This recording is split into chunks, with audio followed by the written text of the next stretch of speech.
ভাঙা আয়নায় মুখ দেখা এবং ভাঙা প্লেটে খাবার খেলে কি হয়? ভাঙা আয়নায় মুখ দেখলে আর ভাঙা প্লেটে খেলে কি হয়? উত্তর হলো, ভাঙা আয়নায় মুখ দেখলে দেখতে একটু অসুবিধা হয়। ভাঙা প্লেটে ভাত খেলে, কোনো কিছু খেলে, ওই প্লেটের যেহেতু ভাঙা, এজন্য ওই খাঁজে ভাঁজে জীবাণু ময়লা লেগে থাকতে পারে, সেজন্য এটাতে খেতে অনেক সময় অরুচি হয়। উত্তর পাইছেন তো?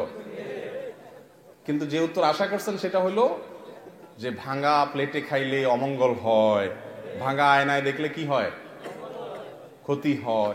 এগুলো সব আমাদের বানানো মাসালা, এগুলো সব আমাদের ইসলামের নামে কত ভুয়া কথা যে আমাদের সমাজে আছে, এর মধ্যে এগুলো